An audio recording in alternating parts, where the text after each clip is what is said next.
Well, Sunday's trip to Doncaster wasn't to be for the Bears, but fear not, they're back at it this weekend with a chance to progress to the fourth round of the Challenge Cup in front of the BBC cameras, no less. This is the world's greatest podcast about the Coventry Bears.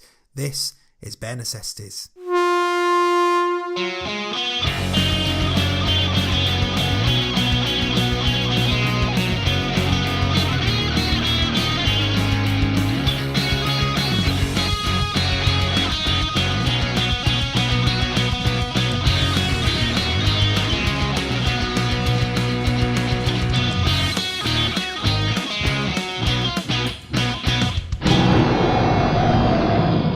Yes, welcome to Bare Necessities, the show that brings you everything you need to know about the Coventry Bears. We live online at covbearspodcast.com. We're at covbearspodcast on Twitter, and you can find this show wherever you get your podcasts and on YouTube too.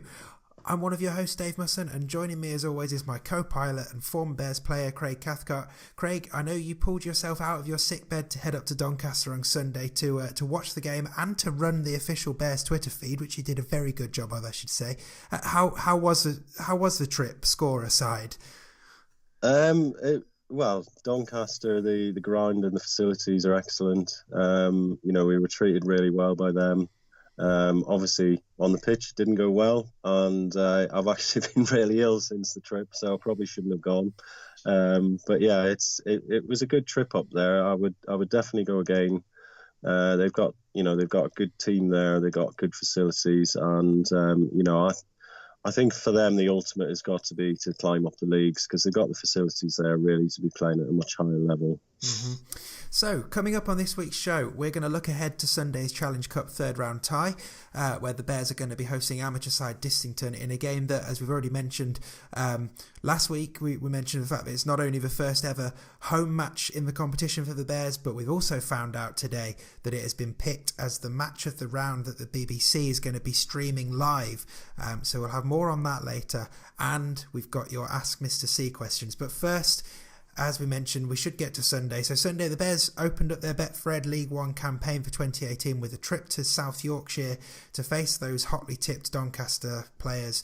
If you heard the podcast last week, you'll know we were expecting a tough game, and so it proved. Doncaster ended up winning by 70 points to 10.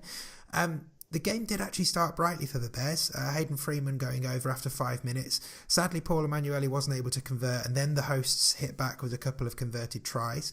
But the Bears clung in, and they hit back again with Lewis Lord going over for a try that was converted, and that pulled it back to 12-10. Doncaster then scored again, took the lead back out to 8 points, and then crucially, I think, they hit the Bears with a crushing sort of double punch just before the half-time hooter to make it 30-10 at the break. And then the second half was really just a tale of Doncaster scoring lots of tries. They'd soon gone past 50 points. Bears did briefly think they had a third try through Chris Vitellini, but it was ruled out, unfortunately, and Doncaster ended up adding more points to their tally. They got to 70 points, 32 of those points coming from one of their players, Hakim Miloudi. Obviously not the ideal start for the Bears season, and this is what head coach Tom Tsang had to say. Hello, Tom. So thank you for talking to me now. Not the best result in the end, a bit of a bad day at the office, but lots of positives from the first half, and with 30 minutes gone, the team were right in it, really. Yeah, I thought we started really bright. We had a bit of possession off the back of a couple of penalties that Doncaster gave away, because we were quite playing up tempo, and we managed to work our way up the field. We scored a nice try in the corner, and we were set to go, and then we didn't complete the following set off the back of the try, and obviously let Doncaster off the hook, and we weren't able to sort of back up the try with a completed set and pinning them back in their half. But over the first 20 minutes, 25 minutes, maybe even half an hour, it was nip and tuck, and there wasn't that much between the two teams really. But yeah, I think we were always slightly and increasingly over the course of the game on the back foot defensively. They ran with real purpose, with really direct, really straight into the sort of the heart of our defence in the middle, and we weren't able to get off the line as much, and so we couldn't control the contact, couldn't control the ruck, and then we gave away a lot of penalties off the back of that as well, just to compound things. So we didn't build any pressure with our defence. They weren't forced to kick out of their half at all through the game. So if they were even forced to kick at all because we were giving away penalties. So they started the majority of their sets in our half.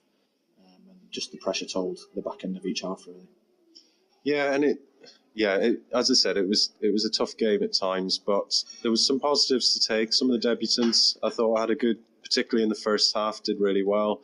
I mean, obviously they're still learning the ropes, and they'll get better as they play more games. So what did you think about how the new guys did? Yeah, I thought that all of them, certainly in that first half an hour, definitely really showed the reasons why we signed them. I think with the ball, just generally speaking, the team did play well. We created chances. We scored 2 decent tries. We all the way through and right up to the 80th minute when we had the ball, we stretched Doncaster and we could have scored probably 2 or 3 more with just a little bit better execution. The problem was that we just didn't have the ball often enough, and we didn't have our fair share of the ball. So we just need to get the balance right in terms of our enthusiasm to attack versus our enthusiasm to defend, and we need to want to defend with a bit more energy and a bit more aggression, I think, certainly through the middle of the field in future games. But there are positives. There's definitely positives. Like you said, in attack, some of the guys looked really sharp and really threatening, but we just need to balance that out with how we defend them. Yeah, I mean, I have to look at it and think, Doncaster starved you of possession quite a lot throughout the game, but when the Bears did have the ball, used it well and really threatened. So, not every game's going to be like this. There'll be plenty of games where the Bears have lots of ball, lots of possession and lots of attacking possession. So, things look good from that angle. And you're not going to come up against a team as good as this every week. So, where do you go from here, really? Well, we'll look at the video and we'll pick apart exactly the things that went right, exactly the things that went wrong. I'm pretty clear where we went wrong. Like I said, it's defensively, process-wise, not attitude, not what our intentions are. We were just quite naive against a very experienced Doncaster team, which meant that we gave away a lot of penalties and defended off the back of it. So we had to work harder, much harder than we needed to if we just were smarter in certain areas. So we'll look at how we help the guys understand when they can hold on in the ruck and when they can't, and when they need to get off the line and when they don't need to, and when they need to slide and when they don't need to. And they generally know those things, but when you put under real pressure by a real good Doncaster team, it's difficult sometimes. But we always knew that it was a work in progress. I'll be honest though, it wasn't a good enough performance for the most part, but we will be better. Definitely. Yeah, and saying that, put it behind us, move on to the next game, Challenge Cup game coming up next week, and a real opportunity for some of the lads to experience a Challenge Cup game and put this result behind them. Yeah, we'll make the most of being in the Cup. We want to bounce back from this very, very quickly, and obviously we get a nice opportunity to do that at home. It's going to be a tough game. It's going to be just as physical. There might not be quite as much coming back at us because, like I said, this is a very good Doncaster team. That not only is it a good Doncaster team, but it had dual reg Super League talent thrown in there as well, which was very clear who those players were. They were head and shoulders above anyone else on the field. So the game against Dissington will be one that we'll make the most of in terms of wanting to bounce back from this. We won't take them lightly. It's going to be a real tough physical game, but we need to make sure that we are good and we're better than we were today. Thanks as always, Tom, for talking to me today, and I look forward to the game next week. Thanks very much, mate. So that was Bears head coach Tom Tsang talking to Craig after the Bears' 70-10 defeat away to Doncaster on Sunday in their first game of the Betfred League One season. And as always, we really appreciate Tom taking time out to chat to us, especially after a big defeat like that, when chances are he probably didn't really want to speak to us. And after all, we're just a couple of Bears fans making a podcast. He doesn't really have to, but he always does. So we do appreciate it, and we will thank him for it every week. So, we're not going to apologise for thanking Tom for taking the time, because we really do appreciate it. Now, Craig, as we already mentioned, you were at the game for this one. The score was pretty comprehensive. And we know that Doncaster are among the favourites for promotion, and they've got a few dual registered players to turn to. So I don't really want to worry too much about all of that. You mentioned in your post-match chat with Tom that there were some positives to take from the game. So what do you think the Bears can build on from Sunday? Well, there was some good performances from particularly some of the new guys. Dante Samuels again had a really good game, I felt. Going forward, he looks a real threat, and he linked up well with Hayden Freeman on that side. Errol Carter again, willing runner on the wing. I thought he had a really decent game. Paul and Emanuele and Ben Stead look like they're linking up well in the halfbacks. They were starved of possession, really, so they didn't get an awful lot of chances to show what they can do. But when they did, and when the Bears got the ball, they actually threatened Doncaster quite a lot. Again, the pack had a very tough game, shall we say. The Doncaster team were big and strong, and they hit hard and ran hard. But Alex Beddoes made a difference when he came on, as did Dan Gover. The other guys in the pack as well. They tried really hard throughout.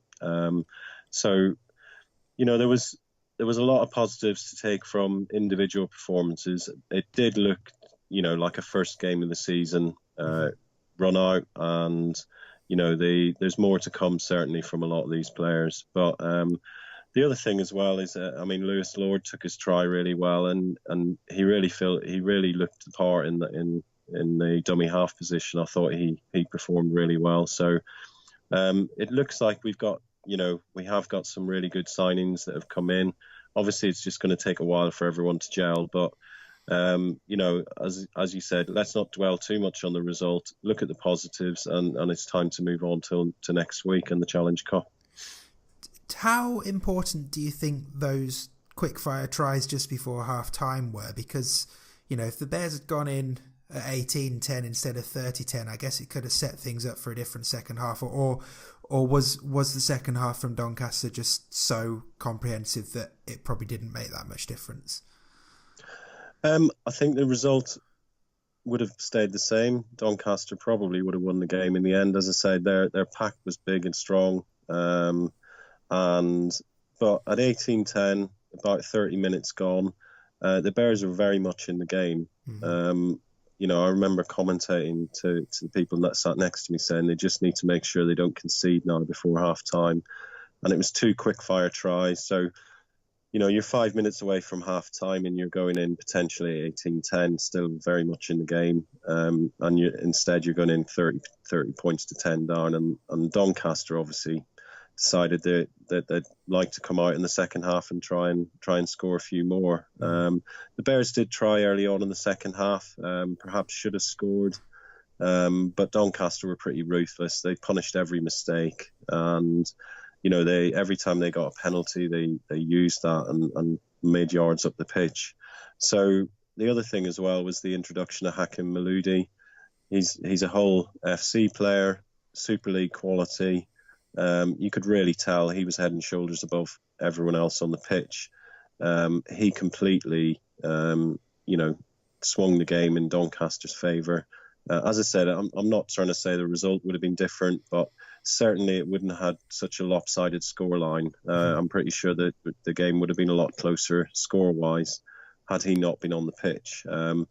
Not going to try and get into any debates about dual registration at the moment. I'm not a fan, but you've got to play who you're up against, and that's it really. So a lot to learn for the Bears, especially some of the younger players. But they'll get better with every game they play, and they'll get experience of it.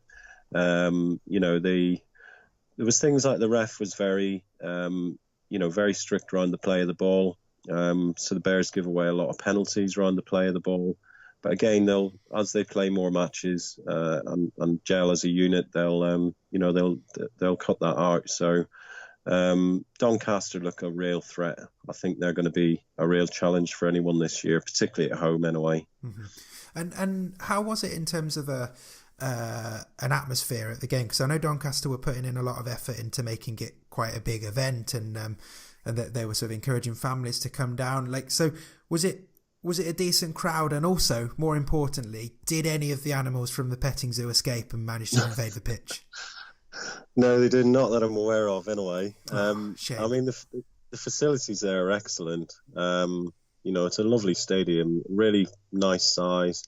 The thing, I guess, the problem Doncaster face is that they had, I think, the official attendance was 700 and something, which for League One is not a bad attendance. But in a stadium that size, it doesn't look like there's many people in the stadium, and it's hard to generate an atmosphere. It looks like they're doing work to try and get people who want to sing and everything else sat in the same place. So, I mean, there was a decent atmosphere at the game. It was probably what you'd call a typical rugby league crowd. The Bears players got a lot of stick on the day, but yeah, it was a good experience. I mean, as I said, I think it'd be nice for them to move up the leagues and see if they can get bigger crowds watching games in either the Championship or in Super League, because they've definitely got the facilities there. And they're building a good team. They obviously probably got a bigger budget, much bigger budget than the Bears, so they can get the players in to compete at the top end of the table. But yeah, it was a really good day out, and certainly I'd go to another away game there. Okay, great. Well, still to come on this show, we're going to look ahead to this weekend's Challenge Cup third round tie against Distington.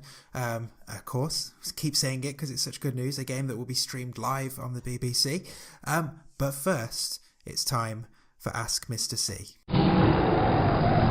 So if you're new to the show, Ask Mr. C is where I put your questions to my illustrious co-host. So if you've got something you'd like asking, then tweet them to us at Cov Bears Podcast using the hashtag AskMrC, or if you're not on Twitter, feel free to send them to us using the contact form at covbearspodcast.com.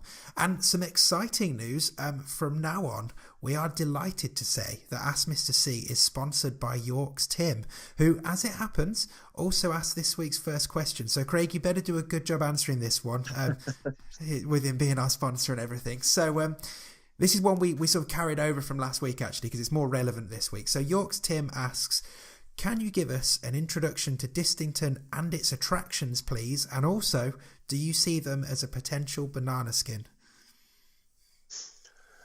Well, thanks first of all to Tim for sponsoring that section. Really nice of him. I think he actually tried this question to try and catch me out, because he thought, living in Coventry, I would not have no idea about anything to do with Distington or Cumbria or anything else. But he didn't realise I'd done so I mentioned it on the show last week. I did a coast-to-coast bike ride up in Cumbria, and I had no real idea about the county before I went up there. I knew there was one or two rugby league teams, but what really struck me when I was up there is pretty much every town and village that we went through had a rugby league club. It was really, really opened my eyes. Also, one night we stayed in Maryport, and we ended up in a pub there having a couple of drinks in the evening and got talking to locals. And the conversation switched to rugby league. And one thing that really came across was how passionate everyone there is about rugby league. They were describing how pretty much everyone just wants to beat the team from the town next to them. And the other thing that came across as well is that they do feel a bit left out.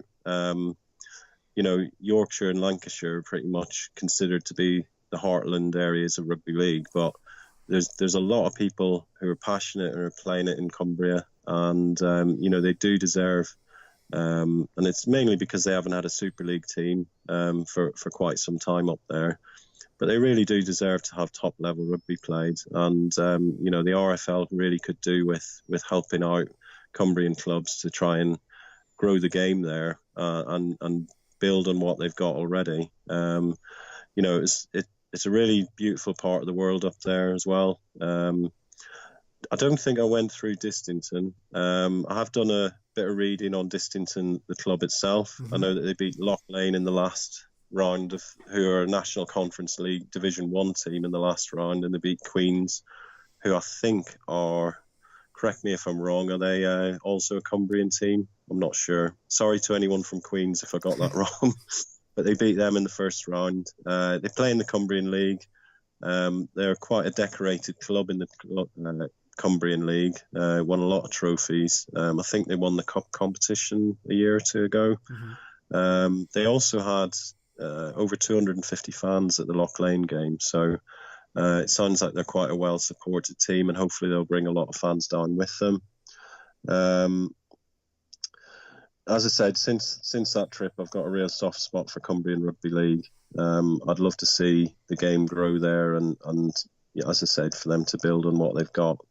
The Bears obviously have played Cumbrian opposition in League One in Workington, Barrow and Whitehaven. Mm-hmm. I think Distington's actually just between Workington and Whitehaven. So they've got from the Bears travelling up there, I know it's quite a long journey. So it's a long journey down for Distington. So, hopefully they'll come down and enjoy the hospitality, but not too much. So the Bears also played Kells in 2013 in the National Conference. I know Kells are one of Distington's local rivals. One thing from playing all those games is that teams from up in Cumbria are tough. They play hard. Their fans are passionate. So I wouldn't underestimate Distington at all. They'll come down. They'll want to prove a point. They'll want to claim a scalp of a League One club. And they'll play really hard and really fast. And Bears will have a lot to cope with on the day.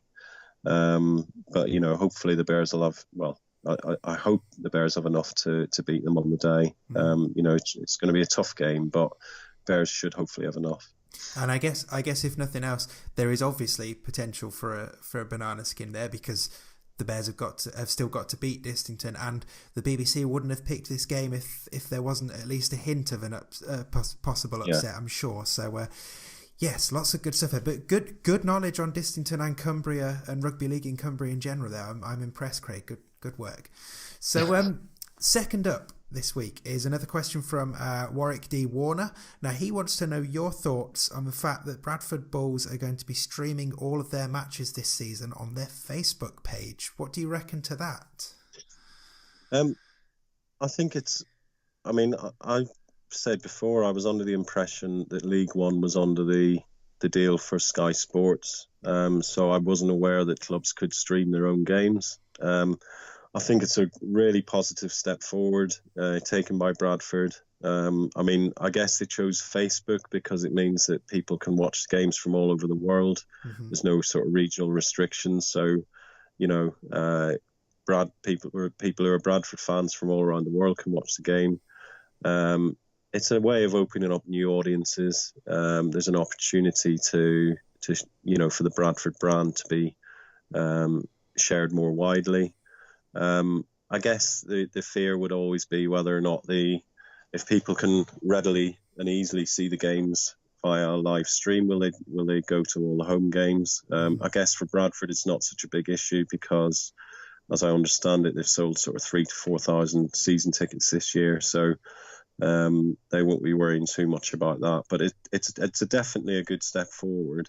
We'll have to see how it goes, because I would say it's going to be certainly they'll be able to stream all their home games, no problem.